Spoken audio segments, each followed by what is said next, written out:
BestBookBits.com brings you the book summary of Think Like a Monk, Train Your Mind for Peace and Purpose Every Day by Shetty. Shetty, social media superstar and host of the #1 podcast On Purpose, distills the timeless wisdom he learned as a monk into practical steps anyone can take every day to live a less anxious, more fulfilling life. When you think like a monk, you'll understand how to overcome negativity, how to stop overthinking, why comparison kills love, how to use your fear, why you can't find happiness by looking for it, how to learn from everyone you meet, why you are not your thoughts, how to find your purpose, and why kindness is critical to success, and much, much more. Shetty grew up in a family where you could become one of three things: a doctor, a lawyer, or a failure. His family was convinced he had chosen option 3. Instead of attending his college graduation ceremony, he headed to India to become a monk, to meditate every day for 4 to 8 hours, and devote his life to helping others. After 3 years, one of his teachers told him he would have more impact on the world if he left the monk's path to share his experience and wisdom with others. Heavily in debt and with no recognizable skills on his resume, he moved back home in North London with his parents.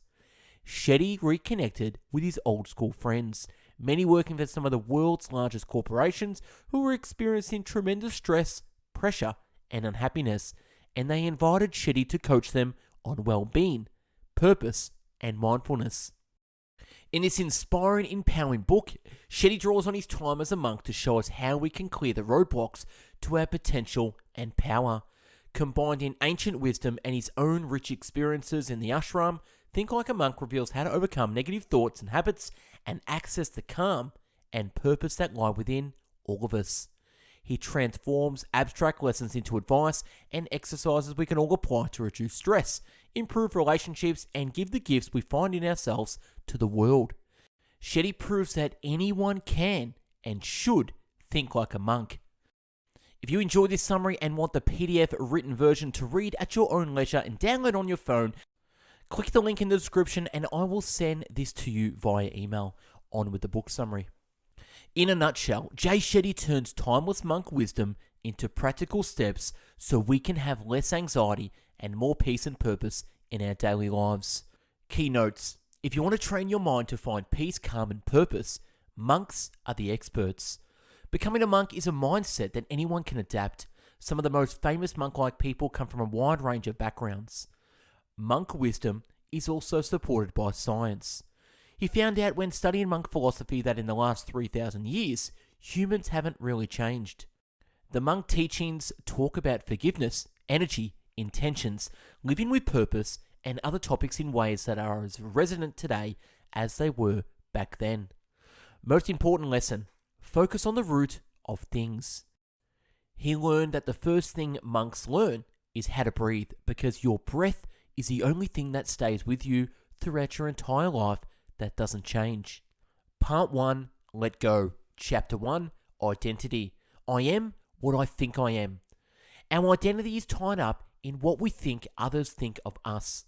Values are the ethical GPS we use to navigate through life. Our values are defined by what we experience growing up. The media mind game. He learned early as a monk that our values are influenced by whatever absorbs our mind. We need space, silence, and stillness to build self-awareness.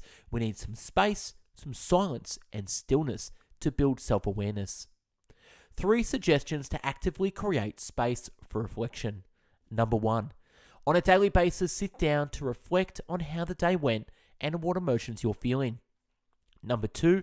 Once a month, go someplace you've never been before to explore yourself in a different environment. And number 3, get involved in something that's meaningful to you. Exercise. Write down some of the values that shape your life. And next, write down the origin of where those values came from. Our real values are reflected in how we spend our time. Suggestion: audit your time. Exercise. Audit your spending, particularly discretionary spending. The next step is to curate your values. Higher values elevate and propel us towards happiness, fulfillment, and meaning. Here are some higher values: fearlessness, purity of mind, gratitude, service and charity, acceptance, performing sacrifice, deep study, posterity, straightforwardness, non-violence, truthfulness, absence of anger, renunciation, perspective, restraint from fault-finding, compassion towards all living beings, satisfaction, gentleness or kindness, integrity, and determination. Lower values demote us towards anxiety, depression, and suffering. Exercise. Look at the 3 best and 3 worst choices you've ever made. Why did you make them? What did you learn? How would you have done it differently? Buried in your answers are your values. Exercise. Value-driven decisions. For the next week, whenever you spend money on a non-necessary or make a plan for how you spend your free time, pause and think, what is the value behind the choice? This momentary pause will eventually become a habit and help you make conscious choices about what matters to you and how much energy you devote to it. Once you filter out OEOs, opinions, expectations, obligations, you'll see the world through different eyes. The next step is to invite the world back in. Studies show that both happiness and depression spread within social circles. Who you surround yourself with helps you stick to your values and achieve your goals. You grow together. Exercise.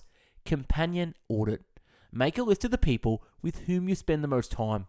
List the values that you share with each person. Are you giving the most time to the people aligned most closely with your values? Chapter 2. Negativity. We have 3 core emotional needs: peace, love, and understanding. Negativity often springs from a threat from one of the 3 needs.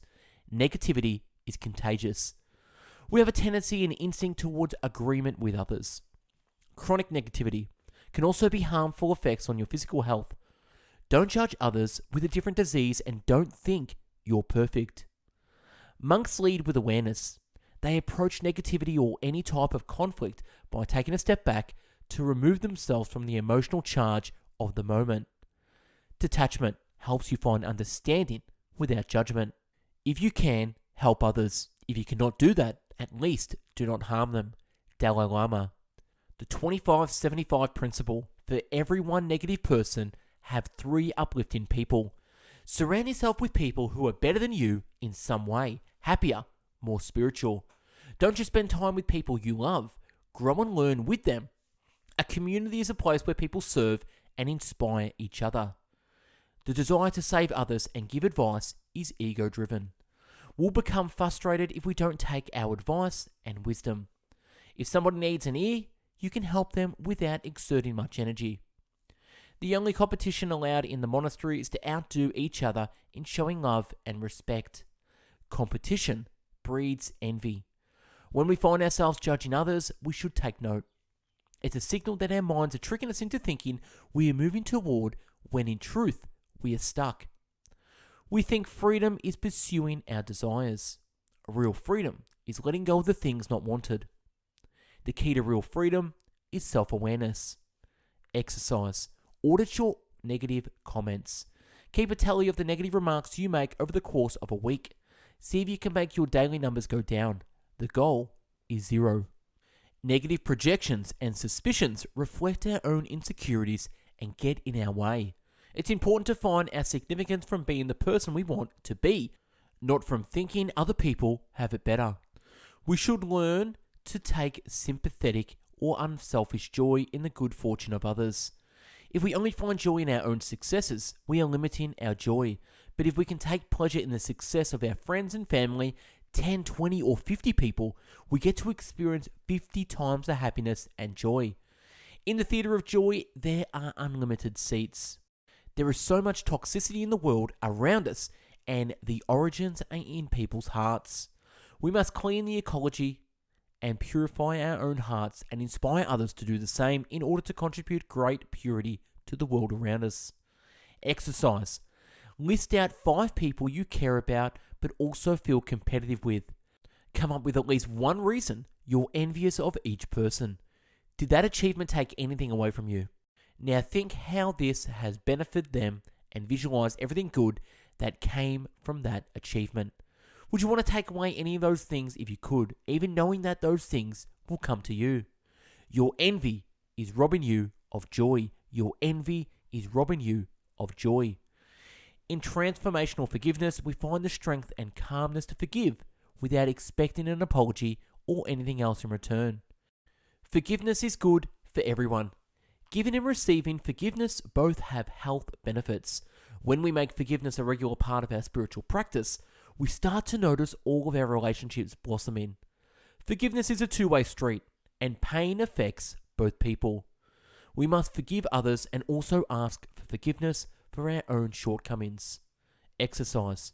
Write out a letter and record yourself reading what you forgive yourself for. The pinnacle of forgiveness is to wish the other person who caused you pain well.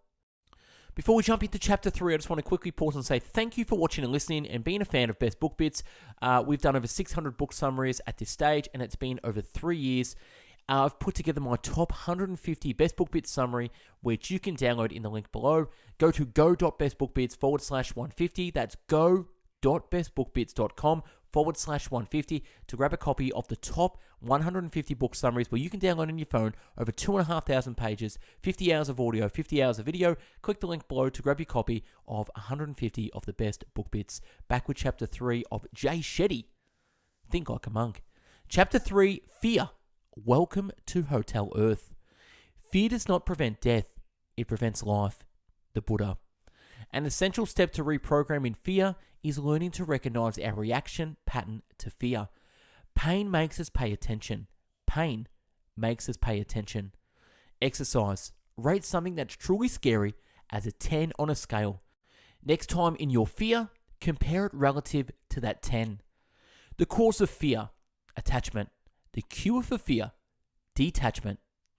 Clinging to temporary things gives them power over us, and they become sources of pain and fear. But when we accept the temporary nature of everything in our lives, we can feel gratitude for the good fortune of getting to borrow them for a time. When you accept the fact that you don't truly own or can actually enjoy and value in people, things and experiences more, and being more thoughtful about what you choose to include in your life. Monk training lesson. Don't judge the moment. Exercise. Use your breath to control your emotions by slowing down your heart rate. Use the 4-second breathing technique. 4 seconds inhale, 4 seconds exhale. Celebrate your past challenges that led to your current successes in life. We need to reprogram our view of fear from something that is inherently negative to a neutral signal or even an indicator of opportunity. Chapter 4. Intention. Blinded by the goal. 4 fundamental motivations: fear, desire, duty, and love. As long as we keep attaching our happiness to the external events of our lives, which are ever changing, we will always be left waiting for it. While generally American incomes have risen since 2005, our happiness has fallen in part because social factors like declining trust in the government and our fellow Americans and weaker social networks. Life isn't always positive, but it's always possible to find meaning. Purpose and meaning, not success, lead to true contentment. Understanding this makes us see the importance of being motivated by duty and love. Pause to think not only why we want something, but also who we are or need to be to get it, and whether being that person appeals to us. Be honest about your whys and intentions. It's okay to recognize your motivations are fear or desire. You'll eventually discover you won't find fulfillment. Exercise. Take a desire you have and ask yourself why you want it. Keep asking until you get to the root intention. Don't negate intentions that aren't good. Just be aware and recognize that it isn't love, growth, or knowledge. The opportunity may fulfill important practical needs, but it won't feel emotionally meaningful. We should define ourselves by our intentions, not our achievements or career. If we do, and we lose a job or achievement, we lose our identity. The focus should be on the process, not the outcome. Satisfaction comes from believing in the value of what you do. Exercise. Add to be's next to your to-dos, next to every to-do.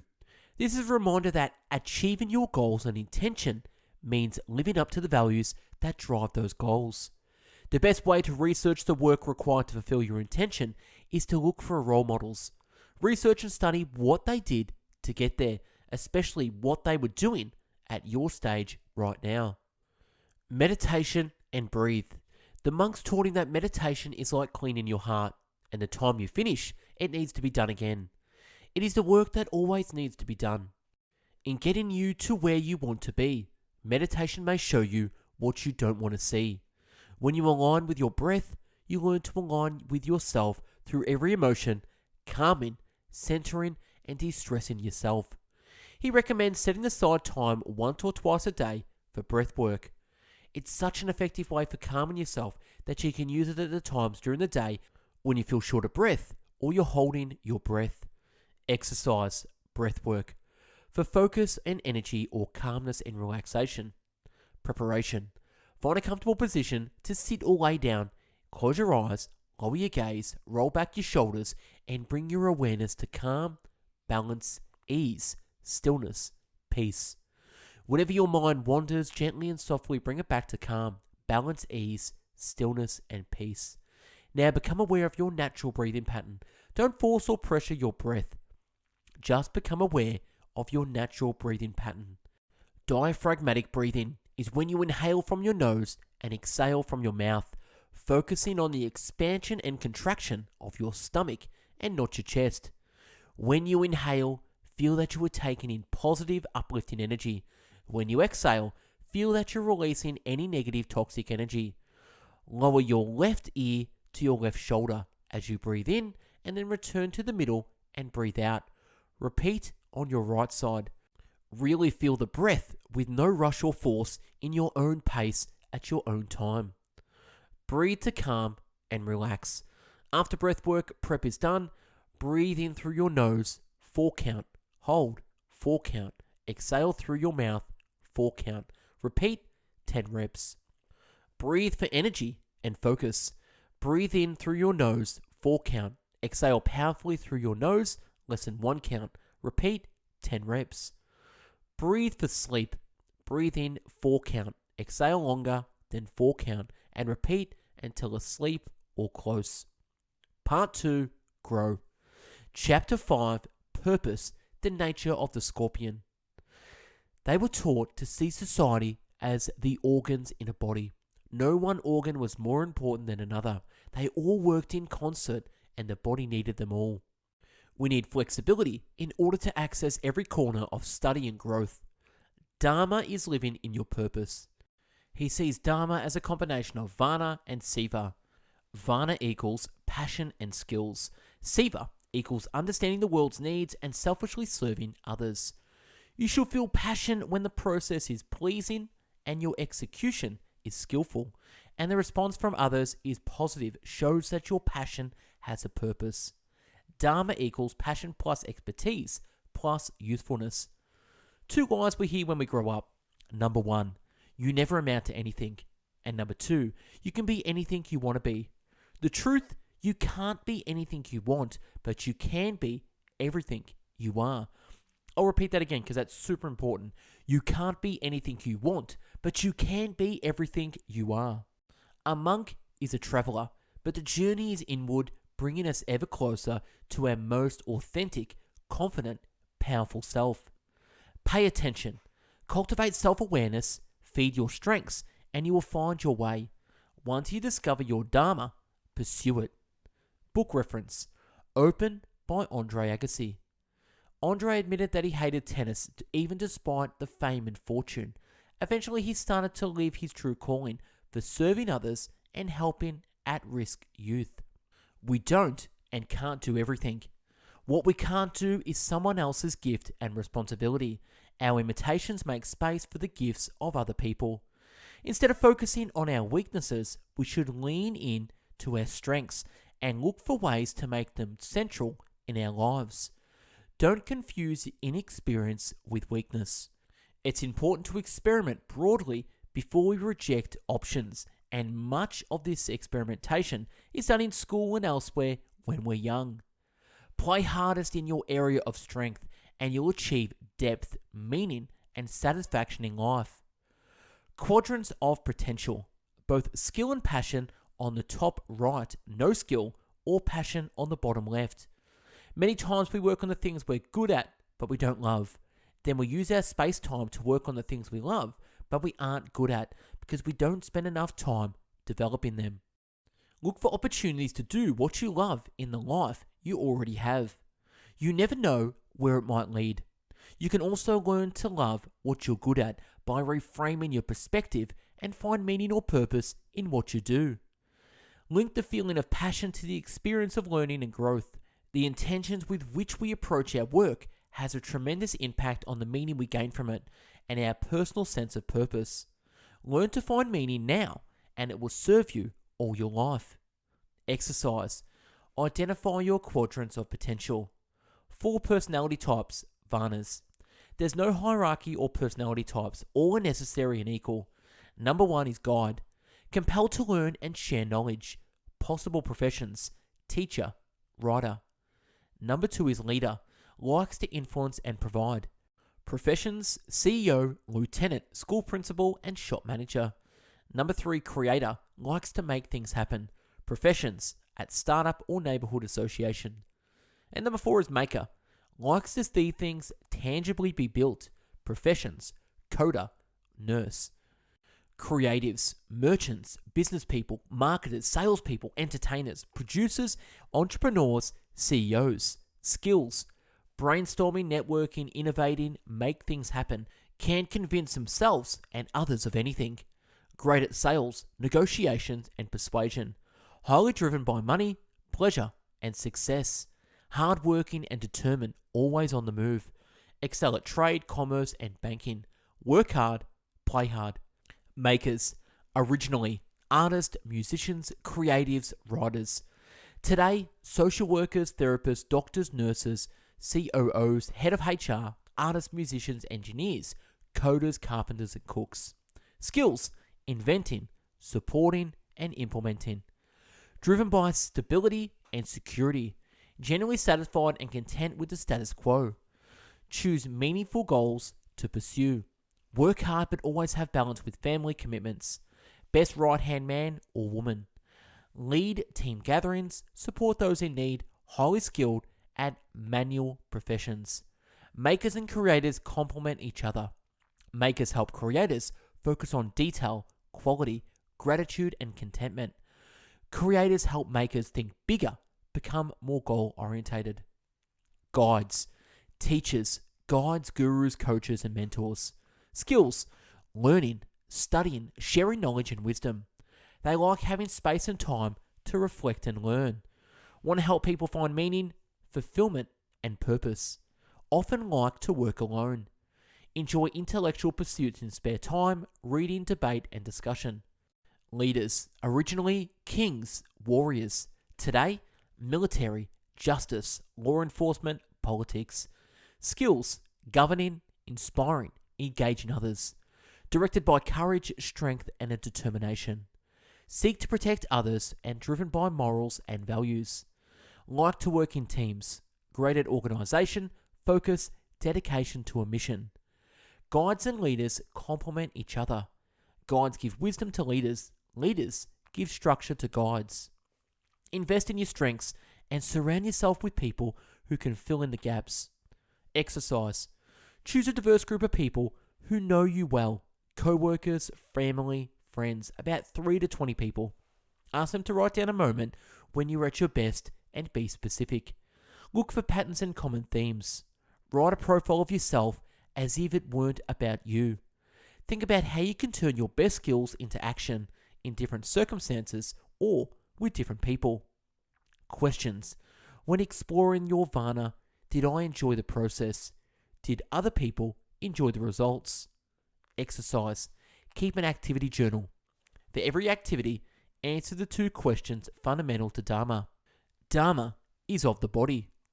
Pay attention of how an activity feels in our bodies. Does the idea of it make you feel joy? When doing it, how does your body respond? When you're in your element, you can feel it. 3. Alive. Some people feel a calm, confident satisfaction.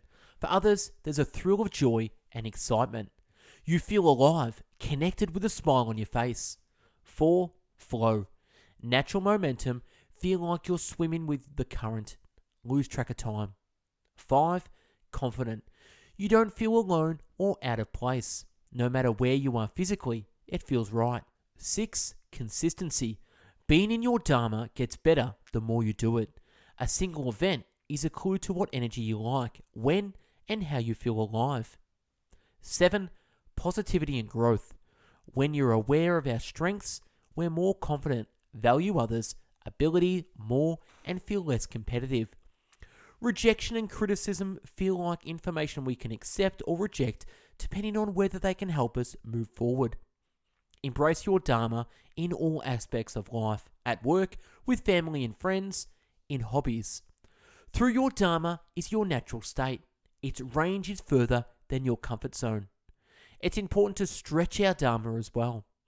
For all activities, some are competence building and some are character building.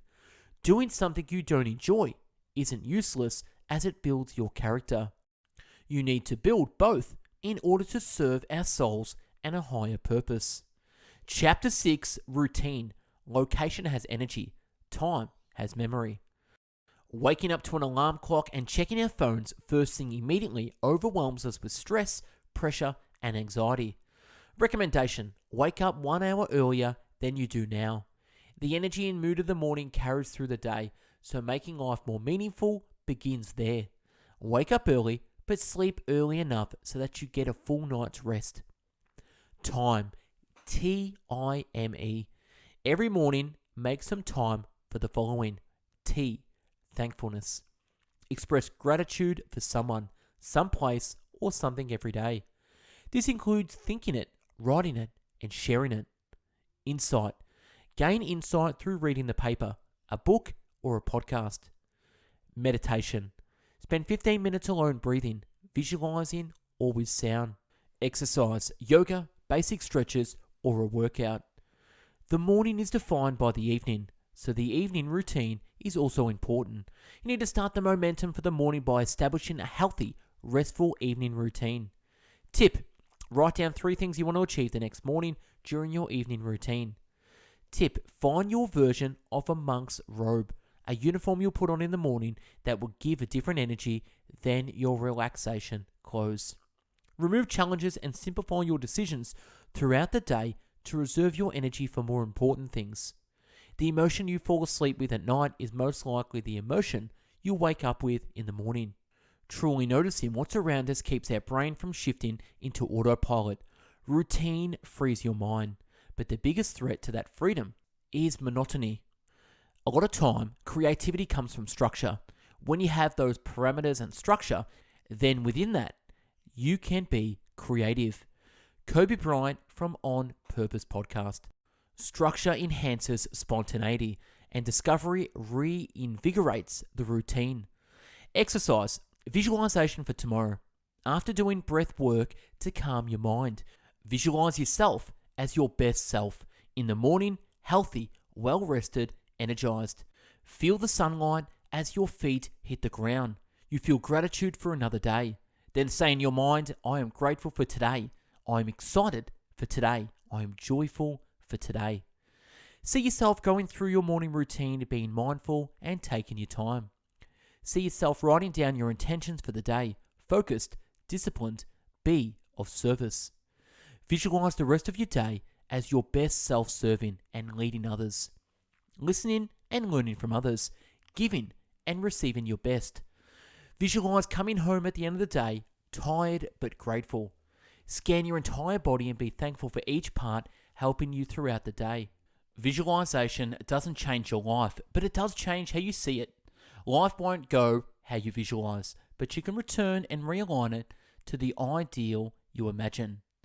Chew your drinks and drink your food. What?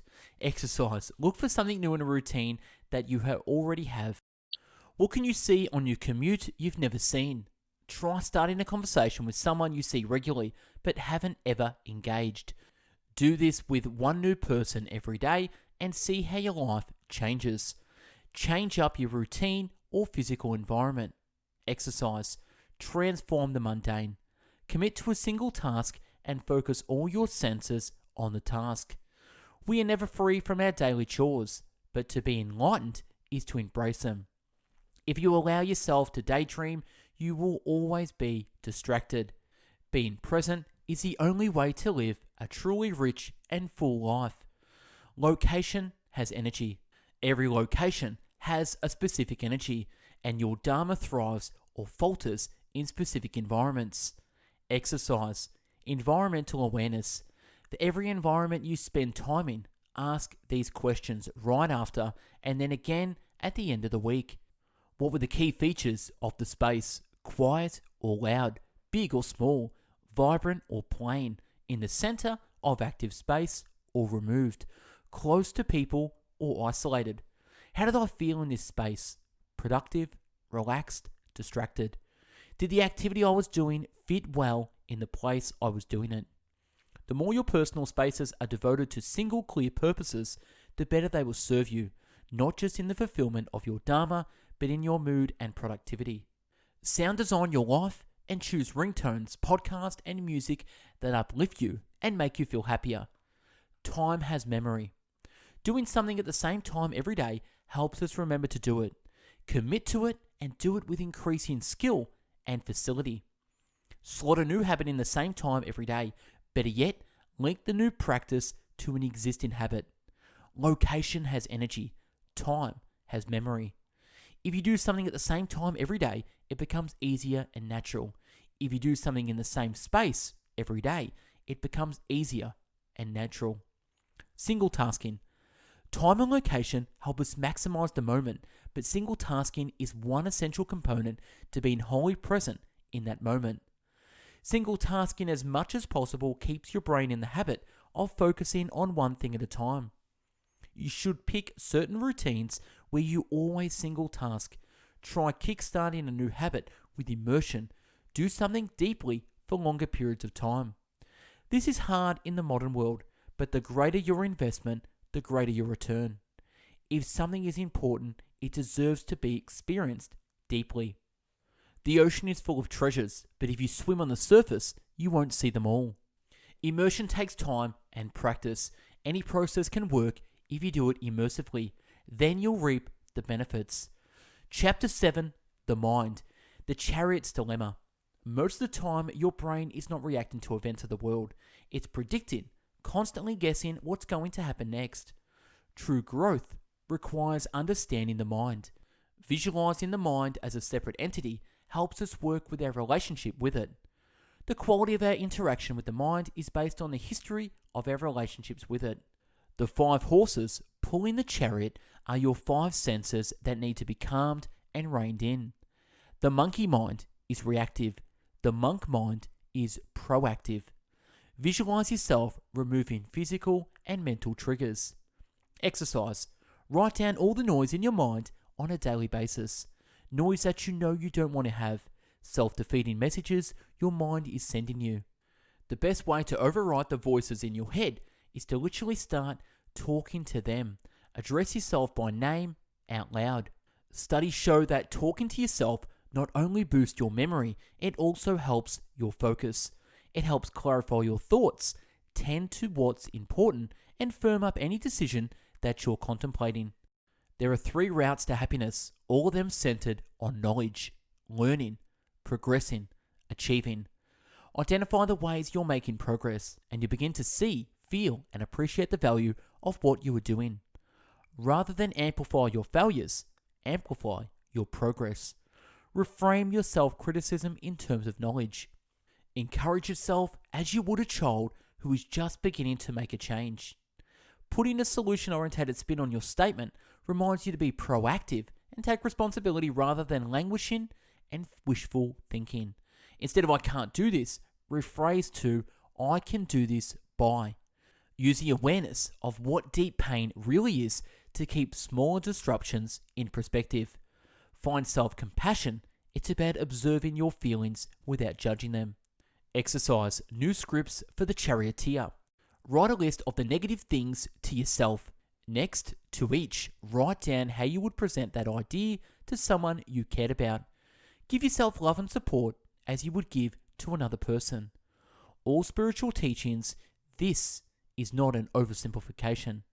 It is about how to be present in the moment. But the problem is we're almost always somewhere else, reliving the past or worrying about the future. We're always somewhere else, reliving the past in our mind, or worrying about the future, which is not here yet. Detachment. Only by detaching can we truly gain control of the mind. We all live in the illusion of permanence in which we all live. Real strength and detachment is being close to everything, but not letting it consume and own you.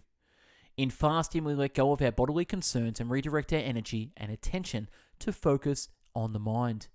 Fasting can become a creative time free from distractions. Fasting is a physical challenge driven by the intellect. Fasting is a physical challenge driven by the intellect. Fasting and the other austerities that monks practice remind us that we can bear greater hardships than we thought possible, that we can overcome the demands of the senses with self-control and resolve. Detaching starts with awareness. Number 1, identify when you experience attachment, frequency and time of a day, and why you have certain habits. Number 2, think about what you want to subtract and add. Number 3, swap in new behavior. 2 strategies: immersion for a set time, slow, gradual iterations. Make a small change, then build on it. It is your mind that translates the outside world into happiness or misery. Just want to quickly pause this summary before we jump into Chapter 8. I know this is a long summary, so if you want to read this in PDF format, remember to click the link below and I can send this PDF version, Think Like a Monk, to you where you can read on your phone at your own leisure. Back with the summary. Chapter 8, Ego. Catch me if you can. You are who you are when no one is watching. You are who you are when no one is watching. The ego wants to be seen as better. The ego creates false hierarchies. The arrogant ego desires respect, whereas the humble worker inspires respect. The nature of judgment is that it always backfires on us in one way or another. In the act of criticizing others for failing to live up to higher standards, we ourselves are failing to live up to higher standards. Usually it's to distract ourselves from our own insecurities and weaknesses. Projection is a psychological term for our tendency to project onto others emotions or feelings we don't wish to deal with ourselves. The ego is the obstacle to growth. The ego is the obstacle to growth. Get over yourself, get over the ego. If we aren't open-minded, we deny ourselves opportunities to learn, grow, and change. You can only keep up the myth of your own importance for so long. If you don't break your ego, life will break it for you. Humility equals the Alexa of the ego. Practice humility by doing simple work and menial tasks that don't place any participant at the center of attention. 2 things to remember and 2 things to forget. To remember, the bad we've done to others and the good others have done for us. To forget, good we've done for others and the bad others have done to us. These restrain our ego and increase gratitude. Don't take everything others do personally. It is usually not about you. That is right. Other people do not think about you. They think about themselves. Detaching inspires gratitude. When we let go of ownership, we realize that all we've done has been with the help of others. Exercise. Transforming ego. Look for opportunities to detach from ego and put forth a thoughtful, productive response. Number 1, receiving an insult. Take a broader perspective and respond to the situation. Number 2, receiving a compliment or accolades. Use the opportunity to be grateful for the help you've received. Number 3, arguing with a partner. The desire to be right or win comes from the ego's unwillingness to admit weaknesses. See the other side. And number 4, topping people. Listen to understand and acknowledge. Build confidence, not ego. Humility allows you to see your own strengths and weaknesses clearly so you can work, learn, and grow. Confidence and high self-esteem help you accept yourself as you are, humble, imperfect, and striving. Exercise. Write down the areas in which you really want to be confident. Health, career, or relationship. Pick one. Write down what is going to make you feel confident, something realistic and achievable. Break it down into small wins you can achieve today. Receiving feedback. Exercise. Receive feedback productively. Choose an area you want to improve. Find someone who's an expert in that field and ask for guidance. Overcoming your ego is a practice, not an accomplishment. Real greatness is when you use your own achievements to teach others and they learn to teach others, and the greatness you've accomplished expands exponentially. Think of the role you play in other people's lives as the most valuable currency. People have done it all derive the greatest satisfaction from service. Meditation. Visualize. Everything that exists in the world was first created in someone's mind. In order to create something, we have to imagine it.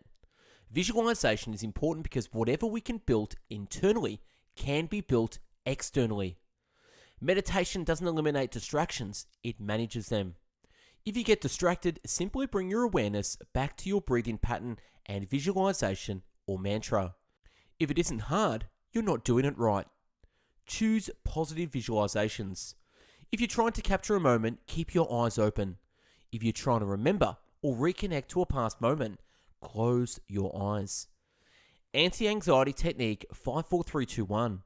5 things you can see, 4 things you can touch, 3 things you can hear, 2 things you can smell, 1 thing you can taste. For each thing, give your entire focus until you move on to the next. Afterwards, breathe in the joy and happiness and take it inside your body. Let yourself smile naturally in response to how it makes you feel. Part 3, Give. Chapter 9, Gratitude, the world's most powerful drug. When you start your day with gratitude, you'll be open to opportunities, not obstacles. Gratitude becomes a habit and you'll start to look for more things to be grateful for. Exercise. Keep a gratitude journal. Every night, take 5 minutes to write down the things you're grateful for. You can also track how you sleep before and after this experiment. We're in the habit of thinking we don't deserve misfortune, but we do deserve whatever blessings have come our way. Exercise. Everyday gratitude practices. Morning gratitude. As soon as you wake up, flip over on your stomach, put your hands in prayer, and bow your head. Then think of whatever is good in your life. Meal gratitude. Take 1 meal a day and commit to taking a moment to be thankful for the food. Exercise. Gratitude meditations. After sitting, relaxing, and doing your breath work, say the phrase, I am grateful for, and contemplating with as many things as you can. If possible, reframe negativities by finding elements of them for which you're grateful. Joy visualization. During meditation, take yourself to a time and a place where you experience joy and allow that feeling to re-enter you. Build your gratitude like a muscle now that it will strengthen over time. Don't judge the moment. As soon as you label something as bad, your mind starts to believe it. Be grateful for setbacks. Allow the journey of life to progress in its own time and way. Ask, what's the opportunity in the moment? Exercise. Gratitude in hindsight. Think of something you weren't grateful for when it first happened. Now consider in what way this experience is worthy of your gratitude. Think of something unpleasant going on now and that you anticipate and experiment with anticipating gratitude for an unlikely recipient. Express your gratitude specifically to others. Gratitude and joy come from the feeling that someone else is invested in you. It's a feedback loop of love. Kindness and gratitude are symbiotic. Buddha's teaching, kindness and gratitude must be developed together, working in harmony. Kindness is as easy and hard as this, genuinely wanting something good for someone else. Thinking about what would benefit them and putting effort into giving them that benefit. Your own acts of kindness teach you what it takes to be kind, so your own kindness enables you to feel truly grateful. To receive gratitude with humility, start by thanking the person for noticing. Appreciate their attention and intention, then look for a good quality in the other person and return the compliment. Exercise. Remember kindness done by others and let this feeling lead you to want to reciprocate it back to those who have given it to you or passing it on to those who don't have it. Studies show volunteering can result in lower feelings of depression and increased feelings of overall well-being, so go out there and volunteer your time. Exercise. Experience gratitude through volunteer work. Try volunteering once a month or once a week. Exercise. Write a gratitude letter. Write a letter to someone you feel deeply grateful for and write out specific moments and words. Gratitude is the mother of all qualities. Compassion, resilience, confidence, passion. Before we jump into chapter 10, just a quick reminder, if you want this PDF, I can send this to you via email. Click the link below and I'll shoot it straight to you. Chapter 10, relationships, people watching. In addition to diet and lifestyle practices, longevity was tied with several aspects of community. Close relationships with family, a tribe with shared beliefs, healthy social behaviors. Redwood trees are strong and steady, not because their roots are deep, but because they are wide. They strive and grow, interweaving their roots so strong and weak together, withstand their forces of nature together. Whatever energy you give out, you will always get it back. Love, hate, anger, kindness, etc. The problem lies with your expectations. Sometimes we expect love in return from the person we give it, but we fail to return the love others give us. Exercise. Lead and follow. Make a list of your students and teachers. Write down what the students can teach you and what the teachers might learn from you. 4 characteristics or types of trust. We look for people, we allow people into our lives. Number 1, competent. Has the right skills or experiences to be listened to. Care. People who care and think about what's best for you, not for them. Character. Strong moral compass and an uncompromising values. Consistency. Reliable, present, and available when you need them. Nobody could or should play every role. Set realistic expectations from what others can provide you. However, first think about what value you can offer them. Exercise. Reflect on trust.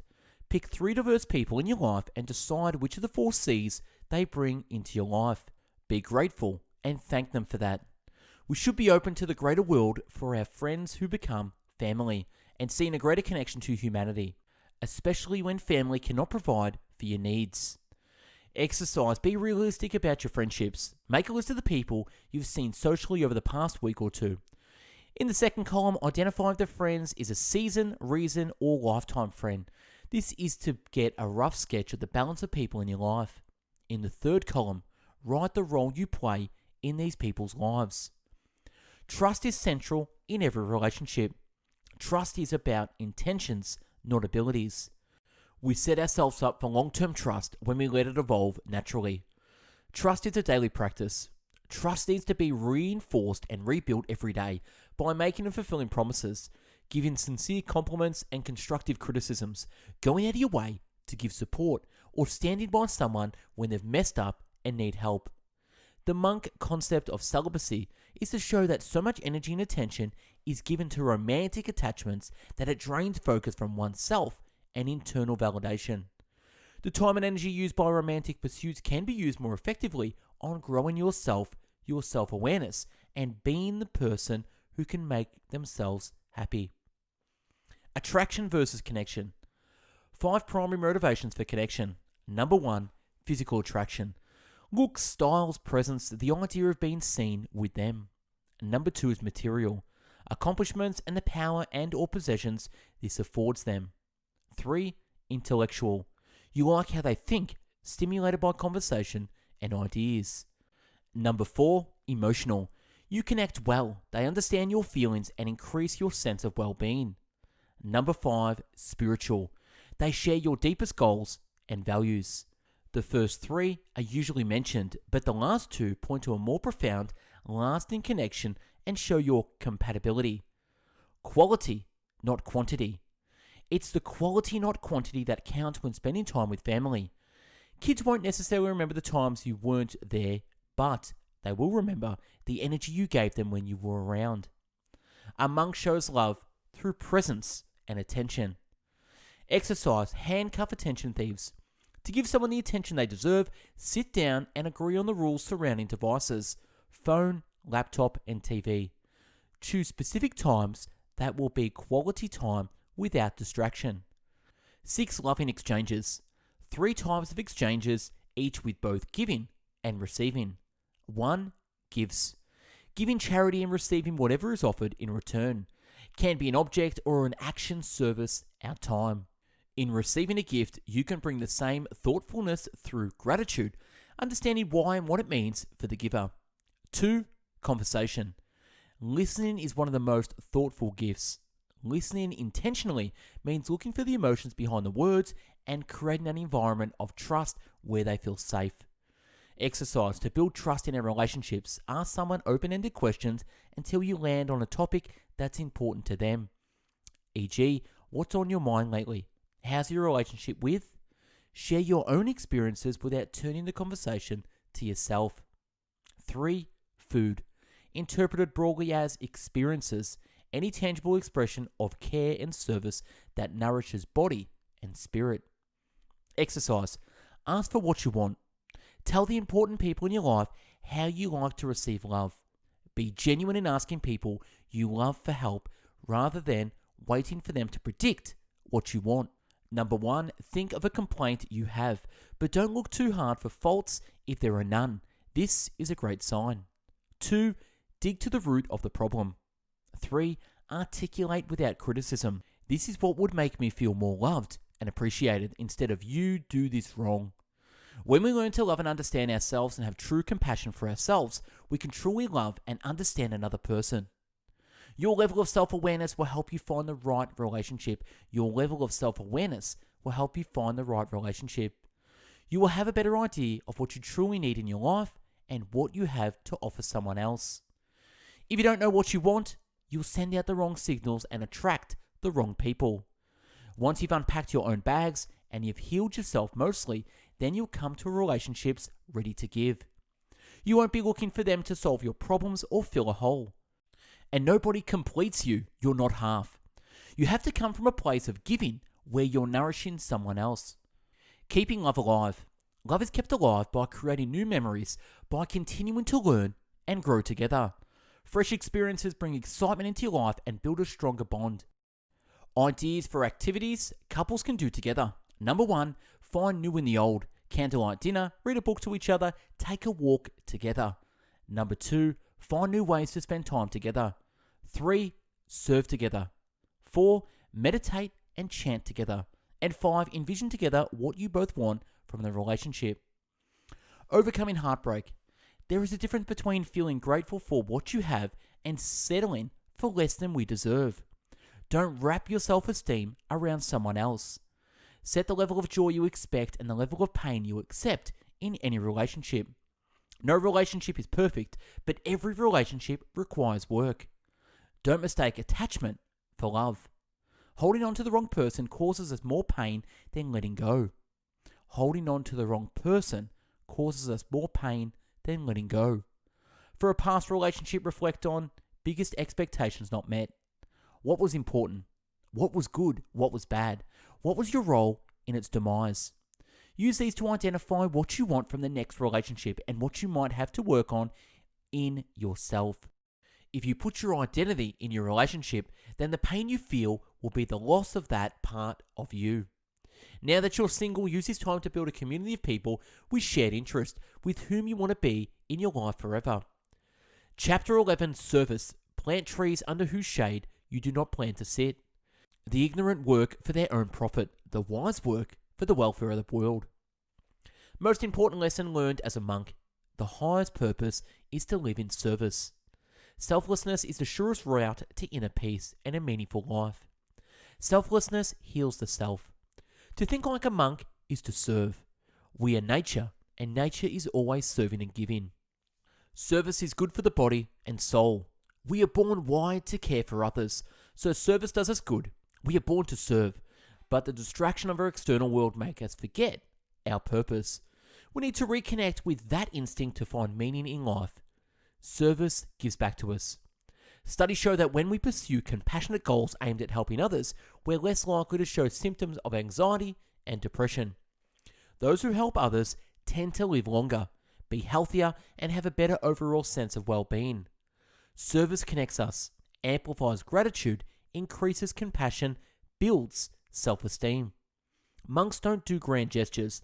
Love is in the small things. Love is in the small things.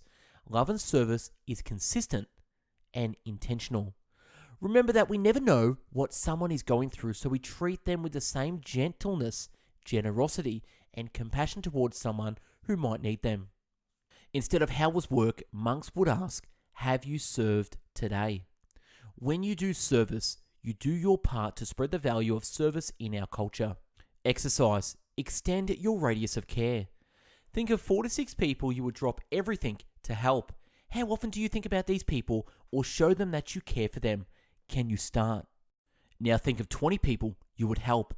Think of a group or small community. Write down and display this list of 20 people so you'll think of them more often. When will you be ready to serve? The more detached we are, the easier it is to let go of our time and money. Charity isn't about giving of yourself. You're taking something that was already on earth and giving it back to earth. You don't have to give. Good point. Remember this. You don't have to give. A study showed that people with less money tended to give more. This may have to do with their experience with hardships and having to rely on others. Therefore, they may have more empathy for others in need. Who is wealthier, the one with money or the one who serves? Serve with intention. We can heal our mental challenges by helping others with their physical needs. Service is reciprocal exchange. Remember that whatever you're giving was given to you. Remember that whatever you were giving was given to you. When you pass it on, you cannot take credit for it. Serve with your Dharma. Service is a natural part of being human and easier than you think. Find ways to serve through what you're already doing. Connect with what you already do to a higher purpose. Exercise. Ways to serve. Over a week, write down places where you spend time. Find service opportunities, at least one in every circumstance. Pick 3 opportunities that interest you the most and try getting involved in one of them. All suffering belongs to all of us. There's also another level of service. We are motivated to serve when we think of the whole world as one family. We should develop a sense of what sorts of service you're best at and focus our intention on them. Exercise. Serve the pain that you know the best. Write down 3 moments when you felt lost or in need. Match a charity or a cause to each area of pain. Heal the pain you connect with. Life hack. Service is always the answer. It fixes a bad day and tempers the burdens we bear. Service helps other people and us. We don't expect anything in return, but what we get is the joy of service. It is an exchange of love. Meditation chant. He recommends adding a mantra to your morning or evening meditation practice. Where affirmations change the way you speak to yourself, mantras change the way you speak to the universe. The classic